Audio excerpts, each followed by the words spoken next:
Hello everyone. In today's video we're going to see one more video of English. So let's start. So देखिए यहाँ से मैं आपको एक एक वर्ड बताऊंगी और यहाँ पे as you can see where there are given 5 questions, means 5 questions. Yes, this is question because question mark is here, so we can understand this is question mark. See, I'm trying to speak most of the words, most of the sentences in English. In the same way, you have to practice. Means like how I am speaking, how I am using any word, how I'm framing sentences, how I'm using words for any word okay English में कैसे use कर रही हूँ that thing you have to practise if you will see in many videos people are they are explaining how to speak English, but they are explaining those things in Hindi. सो हिंदी में अगर आप सुनोगे तो आपको हिंदी ही आएगी. ज़्यादा से ज़्यादा आप क्या करोगे, if they are explaining grammar so you can learn, you can understand grammar methods and these things you can understand, but how to speak ये होगा आपका प्रैक्टिस से ही. Without practice, without listening you can not speak. अगर आप सुन रहे हो किसी को इंग्लिश बोलते हुए, if you are practising for English then you can only you can speak. Okay, टूटी फूटी थोड़ी थोड़ी जैसे मैं बोल रही हूँ वैसे ही आपको ऐसे ही ट्राई करना है बोलने का तो आपको आएगा. ये मैं आपको समझा रही हूँ क्योंकि मैंने भी बहुत सारे ऐसे इंग्लिश के वीडियोस देखे हैं जहाँ पे वो समझा तो रहे हैं इंग्लिश के लिए but they are speaking in Hindi only. Okay, ठीक है, वो ठीक है, वो तरीका वो आपको जस्ट कुछ चीज़ें बता रहे हैं कि हिंदी में आपको कैसे मतलब कैसे कैसे आपको इंग्लिश सीखना है, वो तरीका बता रहे हैं. बट वही चीज़ अगर आप चीज़ें कर रहे हो, ठीक है, बट वही चीज़ अगर वो चीज़ें पूरी के पूरी इंग्लिश में बोले, थोड़ा थोड़ा हिंदी में समझा के, so it will be much more helpful for you if they will explain in English. तो आपको भी पता चलेगा कि अच्छा इस सेंटेंस को इंग्लिश में कैसे बोलना है, इस सेंटेंस को इंग्लिश में कैसे बोलना है. ओके, तो ट्राई कीजिए कि ज़्यादा से ज़्यादा चीज़ें जब मैं इंग्लिश में बोल रही हूँ तो आप उसे ध्यान दीजिए कि कैसे बोल रही हूँ, उसे फॉलो कीजिए. Now let's start. ये कुछ टिप थे बताने के कि किस तरीके से आप इंग्लिश सीखो. अब बहुत इंपॉर्टेंट चीज़ है कि सेंटेंसेस को अगर इंग्लिश में दिया हुआ है so how to understand, how to means कि how to know what is written over here. For example here given answer orally. कभी भी अगर आपको यहाँ पे जैसे ये वर्ब है, क्रिया है, तो वर्ब मैंने हर बार बताया है कि क्रिया को ही वर्ब कहते हैं जब वो स्टार्टिंग में आ जाए. तो यानी कि एक कमांड दिया जा रहा है, बोला है आंसर ओरली, यानी इसका आंसर ओरली देना है, यानी उत्तर दो.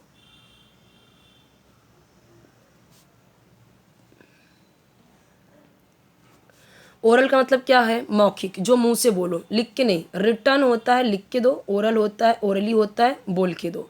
तो आंसर ओरली यानी उत्तर दो मौखिक, मौखिक में ही उत्तर दो. What do you feel and do when. What do you feel and do when मतलब आप क्या फील करते हो और कब फील करते हो. अब ये लाइन देने के बाद कई सारी लाइंस दे दी गई हैं, ये लिखने का तरीका होता है.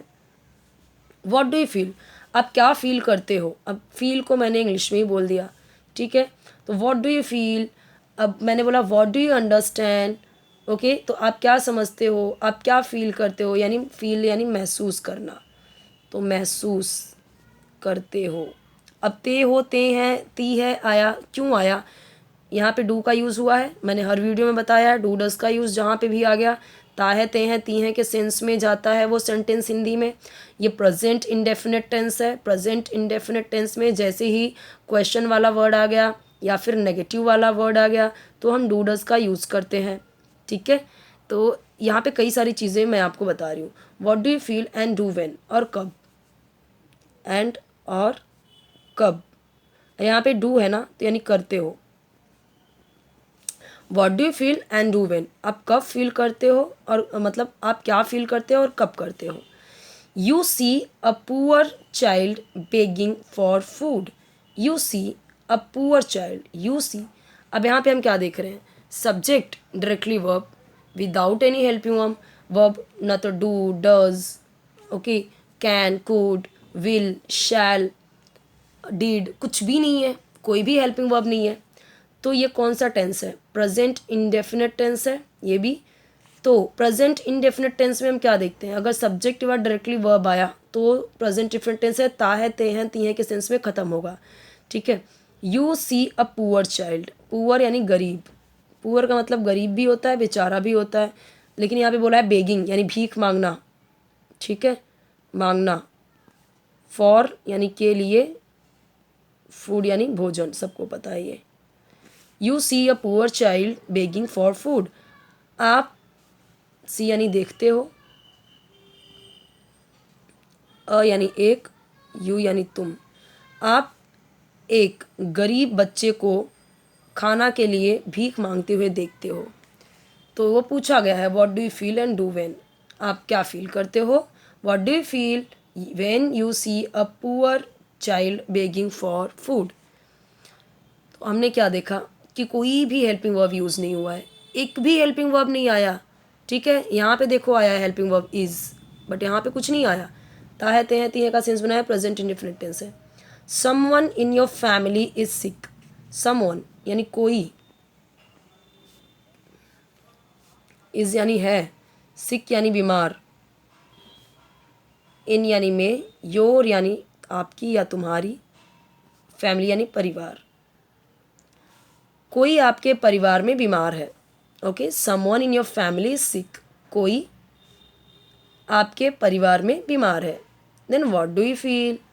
Okay, you see your friend throwing stones at animals and birds. अब यहाँ पे मैं कैसे पढ़ रही हूँ? मैं एंड पढ़ रही हूँ, एंड तो मेरा नहीं ऐसा एंड नहीं पढ़ रही हूँ मैं। बर्ड्स को मैं बर्ड्स पढ़ रही हूँ, बर्ड्स ऐसा नहीं पढ़ रही हूँ मैं। एनिमल नहीं पढ़ रही मैं, एनिमल्स। ठीक है, थोड़ा सा वो जो पढ़ने का तरीका है वो भी आपको समझना है। You see your friend throwing stones at animals and birds. You see, same to same, you see यानी तुम देखते हो, यही यहाँ पे होगा, तुम देखते हो। आपका फ्रेंड, यहाँ पे this is your family, your friend. कितना इजी तरीके से आपको इंग्लिश सिखाया गया। ये क्यों? क्योंकि ये देखिए, ये है सेकेंड स्टैंडर्ड की बुक, नहीं थर्ड की है, थर्ड की है ये। तो फर्स्ट सेकेंड थर्ड की बुक में तो इजी रहेगा ना, बच्चों को इंग्लिश सिखानी है तो बच्चों के तरीके से आप इंग्लिश सीखोगे। फर्स्ट का बताया मैंने, फिर सेकेंड की बुक बताई, अभी थर्ड का बता रही हूँ, ईजी है ना आपके लिए। सो यू सी, आप देखते हो कि आपका फ्रेंड थ्रोइंग यानी फेंक रहा है या फेंकते हुए, स्टोन्स यानी पत्थर, पत्थर एक पत्थर नहीं है, कई सारे पत्थर फेंक रहा है इसलिए स्टोन्स बोला है। एट एनिमल्स जानवरों पर, एंड बर्ड्स और पक्षियों पर। You see your friend throwing stones at animals and birds, आप अपने फ्रेंड को एनिमल्स एंड बर्ड्स पे स्टोन फेंकते हुए देखते हो। मैंने क्या किया? स्टोन, एनिमल, बर्ड्स सब मैंने इंग्लिश में बोल दिया। अगर मैंने थ्रो को ही भी बोलना है इंग्लिश में तो आप अपने फ्रेंड को एनिमल्स एंड बर्ड्स पे स्टोन थ्रो करते हुए देखते हो। तो थ्रो करते हुए कैसे बोलेंगे? तो एक ये भी तरीका होता है कि आप कैसे अपने लैंग्वेज में इंग्लिश वर्ड्स को कैसे यूज़ कर रहे हैं ना, वो भी एक ट्रिक, एक तरीका होता है कि जो ऑड ना लगे इंग्लिश वर्ड यूज़, अभी थ्रो करते हुए। ठीक है, तो ये इस तरीके से आप इंग्लिश बोल सकते हो, थोड़ा थोड़ा इंग्लिश वर्ड्स यूज़ कर करके फिर सेंटेंसेस बोल के। ओके, यू सी समवन, ये हमने पहले भी देखा, यू सी भी देखा, समवन भी देखा। तो इसके लिए ये इजी है, बच्चों की बुक से इजी रहता है कि आपको एक ही चीज़ से कई चीज़ें बता देते हैं, कई तरीके एग्जाम्पल देखिए। You see someone being rude and unkind to an old person, आप देखते हो कोई या किसी को, समय यानी किसी को, बीइंग यानी होते हुए, रूड होते हुए। अब रूड का मतलब क्या? रूड का मतलब जो रूड होते हैं, तो जैसे हिंदी में समझ सकते हैं कि असभ्य, जैसे बोलते हैं ना बहुत रूड है, बहुत असभ्य है। और अनकाइंड, अनकाइंड यानी जिसके अंदर दया ना हो, तो वो क्या होता है? क्रूर होता है। ठीक है, क्रूर या निर्दयी, निर्दयी बोलते हैं हम। You see someone being rude and unkind to an old person, बूढ़ा आदमी, ओल्ड यानी बूढ़ा आदमी, पर्सन यानी आदमी। क्या आप किसी बूढ़े आदमी के प्रति किसी को रूड और अनकाइंड देखते हो? किसी ओल्ड पर्सन के प्रति रूड और अनकाइंड होते हुए देखते हो। You see someone who is blind और लेम। यू सी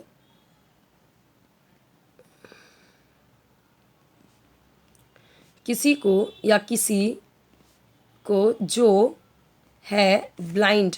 ब्लाइंड कौन होता है? जिसे आँख से ना दिखाई देना, यानी कि हम उसे क्या बोलते हैं हिंदी में? अंधा।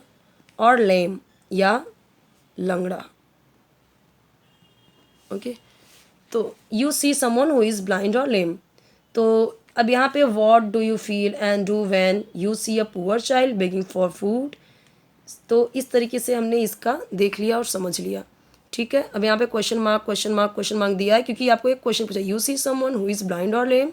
क्या तुम किसी को ऐसा ब्लाइंड और लेम पर्सन को देखे हो या देखते हो तो क्या करते हो? ये यहाँ पे दिया ना, क्या फील करते हो। यही सेंटेंस को सब जगह लगा लगा के बताया गया है। यहाँ पे हमने थोड़ी सी ट्रिक सीखी है, थोड़ी सी चीज़ें वर्ड सीखी हैं, थोड़ा सा ग्रामर रूल्स भी देखा है।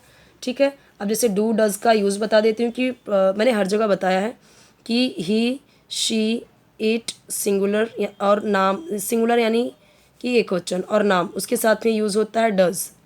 और वहीं पे आपका आई वी यू प्लूरल उसके साथ में डू। ठीक है, और ये कहाँ पे यूज़ होता है? जैसे यहाँ पे you see present indefinite tense है, प्रेजेंट इंडेफिनिट, इंडेफिनिट, इंडेफिनिट सब सिंपल टेंस है, सिंपल प्रेजेंट टेंस है। लेकिन जैसे ही इसमें नेगेटिव वर्ड ऐड हुआ, नहीं, ठीक है, no, not, never, no, not, तो हम वहाँ पे फिर यूज़ करते हैं डू डज़ का। तो अगर यू है तो यू के साथ में तो डू हो जाएगा। ठीक है, तभी तो यहाँ पे यू के साथ में डू हो गया। लेकिन अगर ये सब रहेगा तो डज़ आ जाएगा। कब? जब क्वेश्चन वर्ड यूज़ होगा या फिर कोई नेगेटिव वर्ड यूज़ करेंगे तो। ओके, आई होप कि आपको ये समझा होगा। और ऐसे बहुत सारे वीडियोस हैं, और किस तरीके के आपको वीडियोस चाहिए कमेंट सेक्शन में बताइए। चैनल जरूर सब्सक्राइब कीजिए, वीडियो लाइक कीजिए, फ्रेंड्स के साथ शेयर कीजिए, ताकि उन्हें भी हेल्प मिले जो लोग इंग्लिश पढ़ना चाहते हैं, सीखना चाहते हैं। बहुत इंपॉर्टेंट चीज़ है यहाँ पे रीडिंग, तो रीडिंग आपको आनी चाहिए। फिर प्रोनाउंसिएशन सबसे इंपॉर्टेंट है, वर्ड मीनिंग, फिर थोड़े बहुत आपके ग्रामर रूल्स, वो सारी चीज़ें ज़रूरी हैं।